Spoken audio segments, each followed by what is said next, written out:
À chaque fois, c'est combien quoi? Ah, ils sont bien. Oui, non, mais c'est pas le problème, mais. Je vais ramener d'Afrique, mais. Non.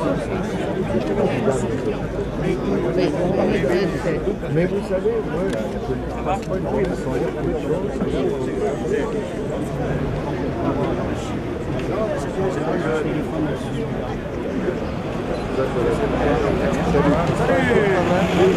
Et voilà, j'ai eu Lucien, donc non, un peu, mais d'accord.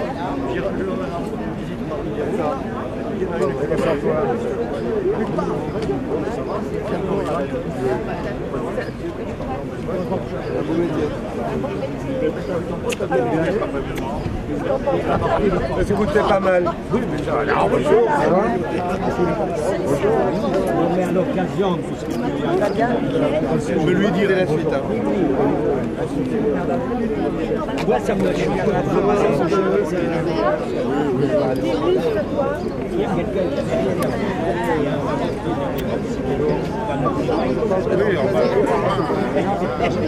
il y a la logique, j'imagine, volontiers. Je vous vois au bureau de vote, là, à peine par heure, et après... Ça va, tu vas bien, toujours le mot. Oui, et vous aussi d'ailleurs. Oui, c'est ça. Et alors, personne ne l'a relevé dans son bureau. Je fais ça pour les champs. Bon, là, je veux bah oui, mais c'est à force d'aller défendre les nouveaux.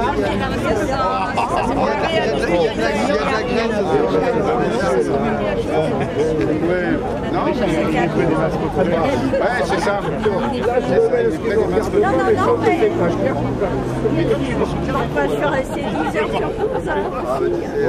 Je suis resté.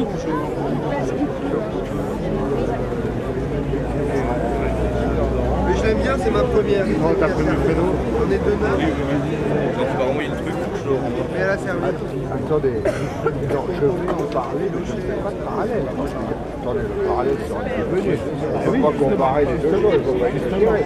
En vrai, vous avez Sarkozy à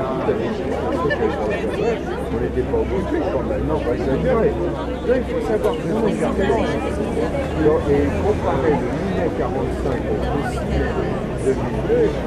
président 2002, salut Pierre. Ils avaient prévu de porter de défilé aussi. On change qu'en plus, c'est on rentre et on se fout, on va pas la gueule.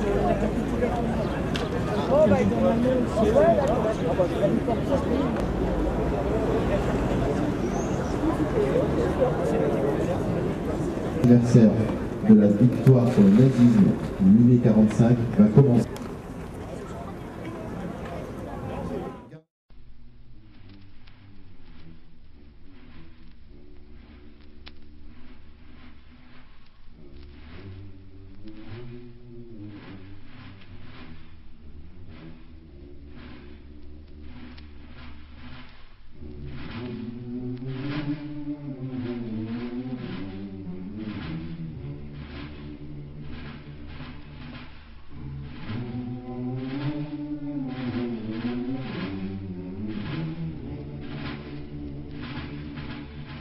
Amis, entendu le vol noir des corbeaux sur nos plaines.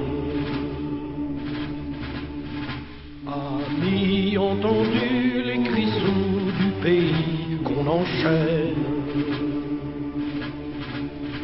Oh, et partisans, ouvriers, paysans, c'est l'alarme.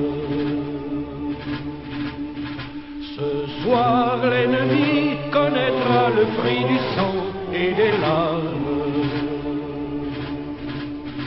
Montez de la mine, descendez des collines, camarades. Sortez de la paille, les fusils, la mitraille, les grenades.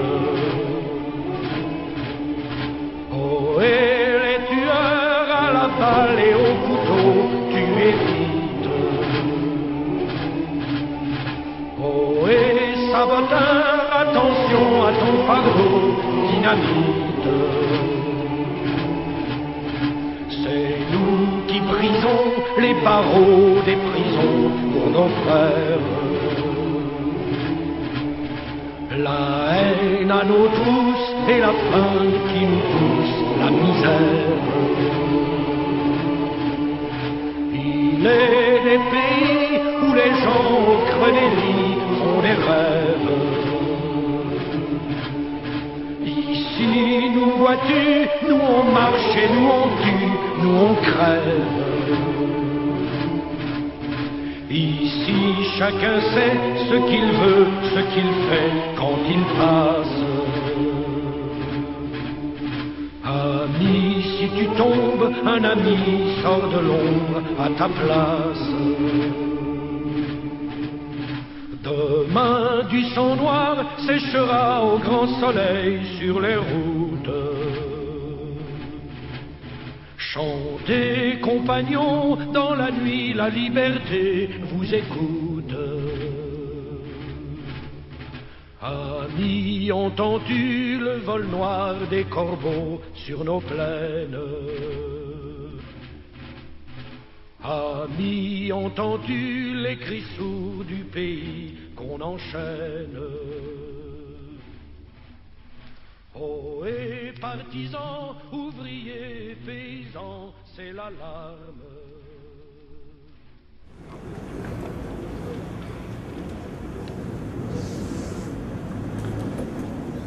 Madame la maire, mesdames et messieurs les élus, messieurs les conseillers généraux, monsieur et madame les conseillers régionaux, mesdames et messieurs les présidents d'associations du foyer des anciens combattants des organisations de résistance.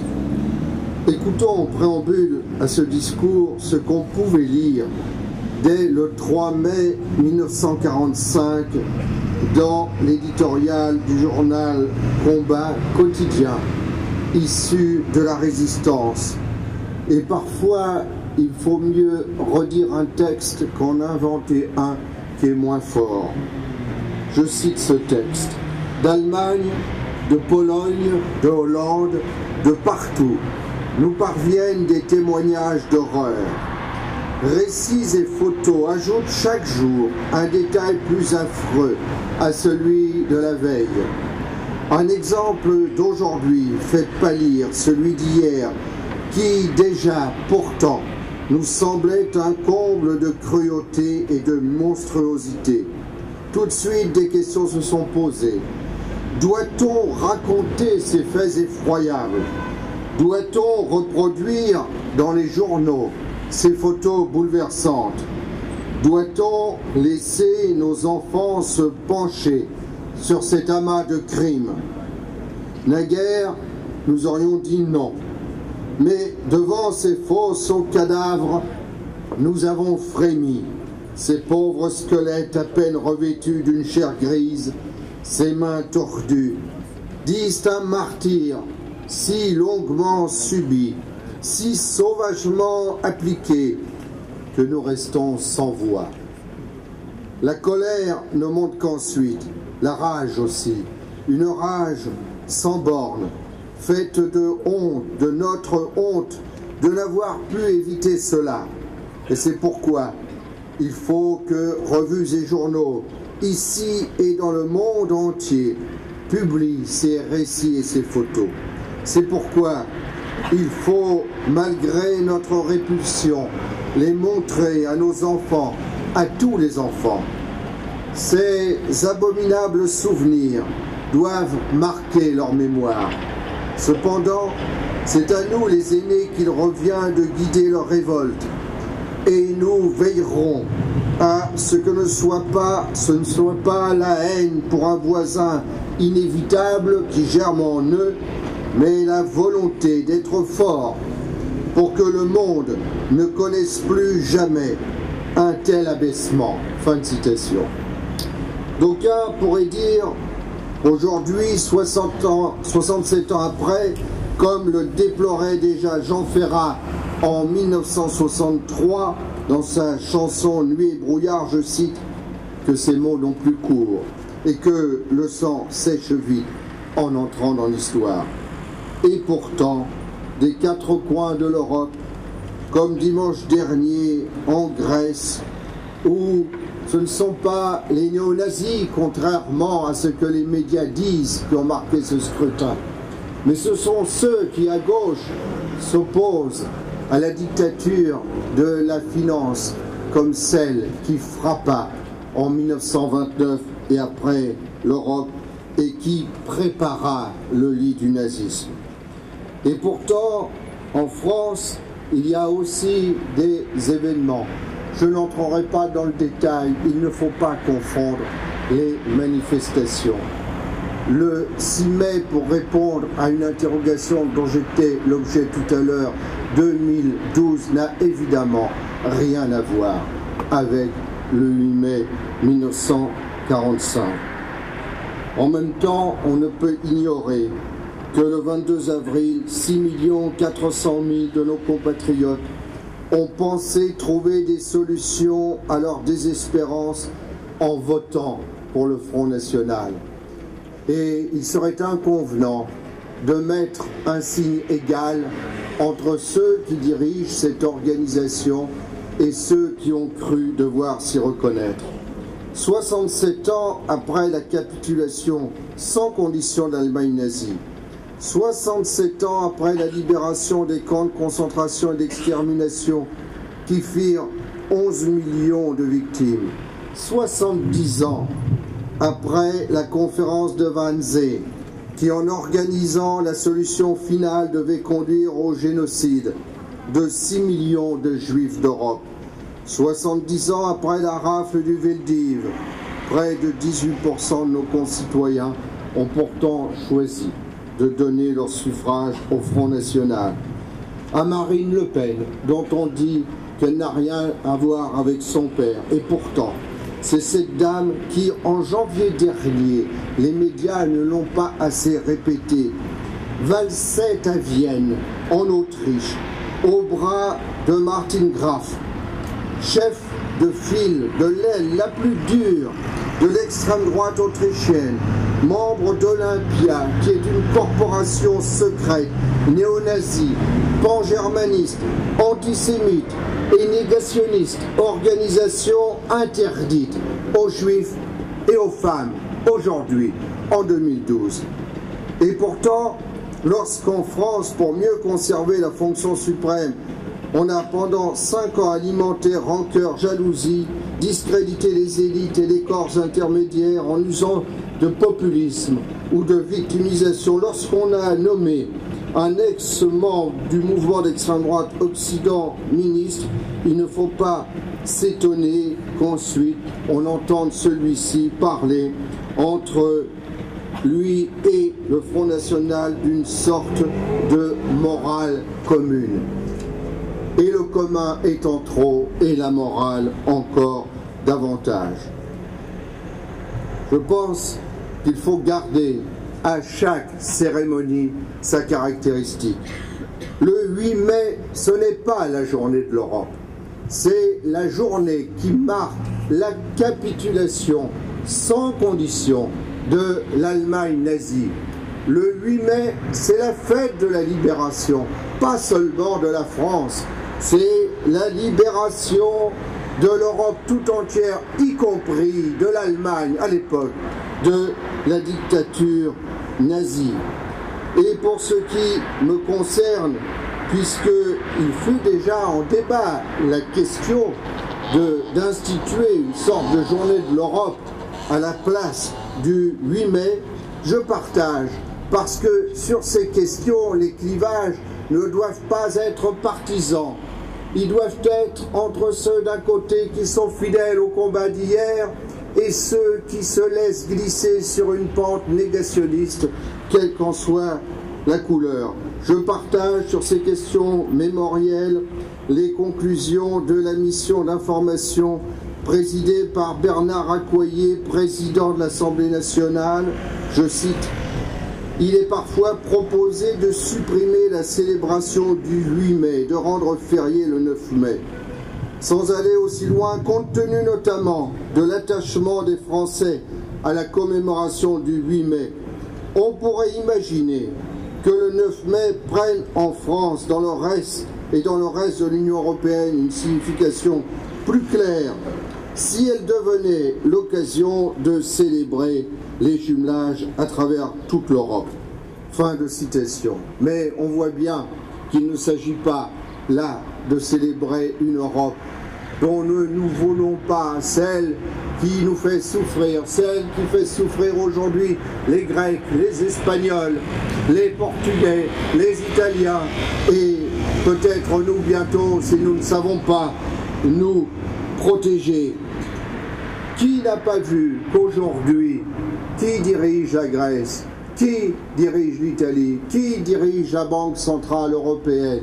Ce sont ceux qui ont plongé la Grèce, qui ont plongé l'Italie, qui ont plongé d'autres pays d'Europe vers le gouffre. Ce sont les représentants de la banque Goldman Sachs, qu'ils s'appellent M. Papadopoulos, M. Monti ou M. Draghi.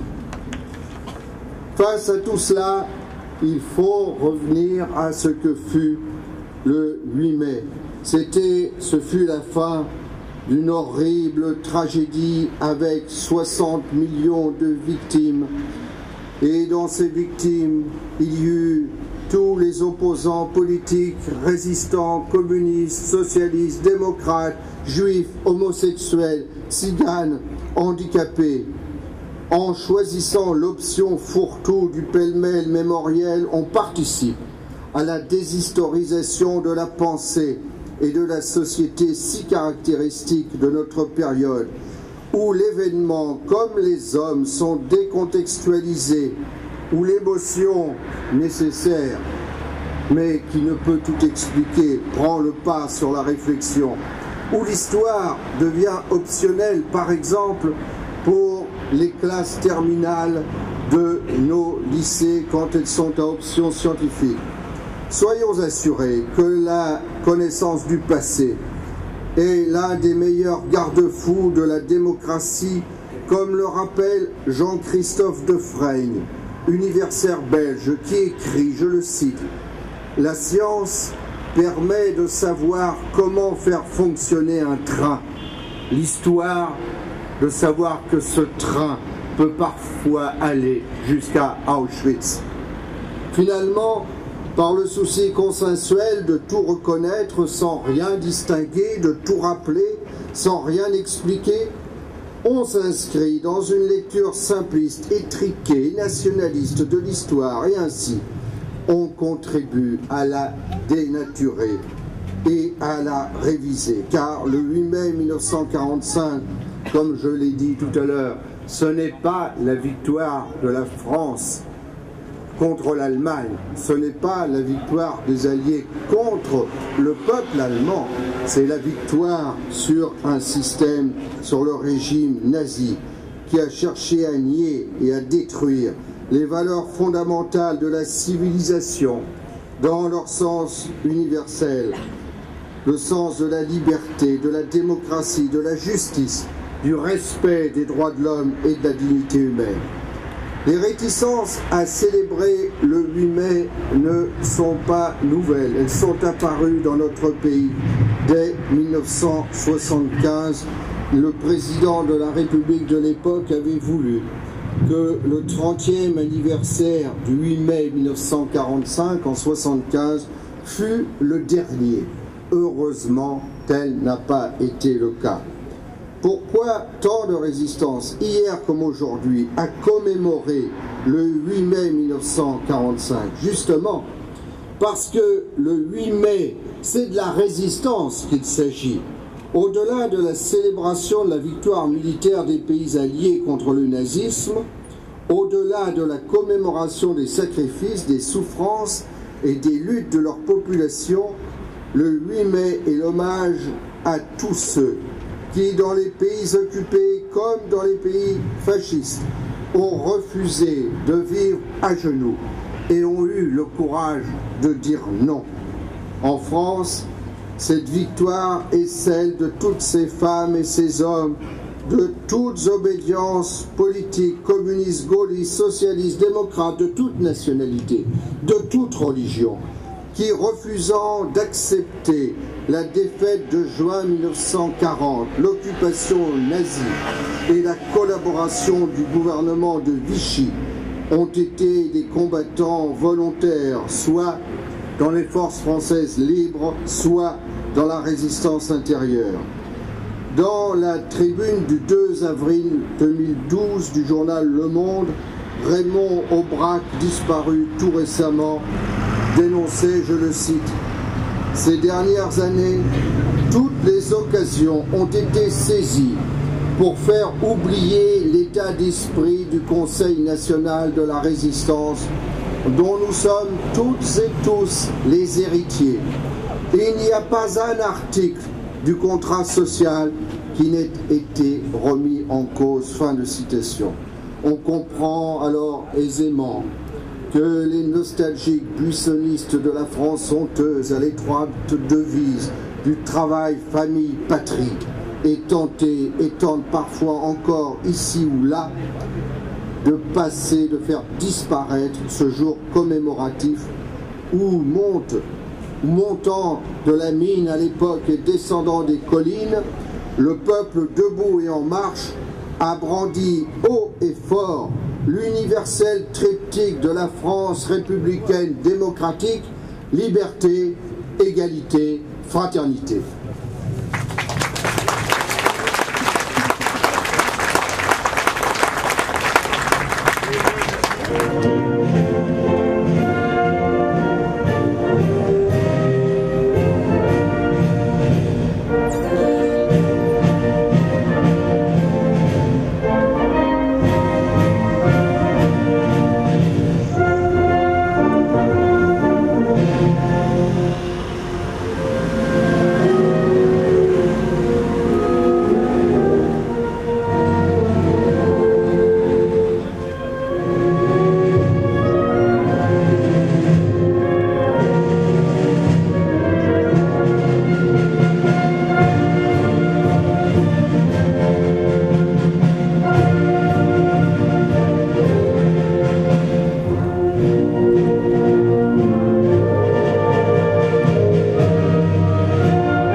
Mesdames et messieurs, la cérémonie commémorative du 60e anniversaire de la victoire sur le nazisme du mai 1945 est terminée.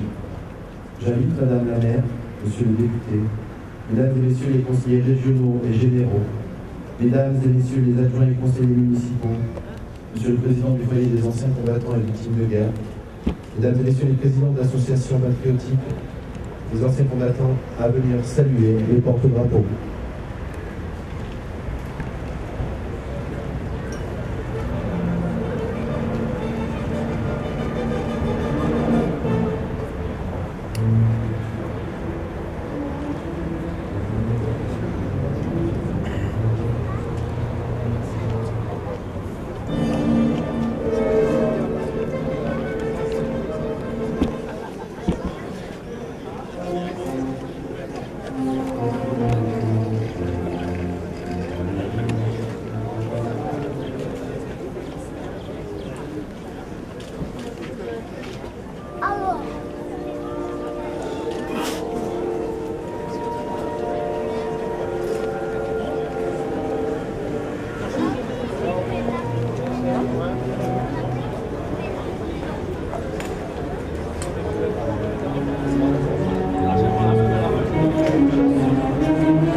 Thank you.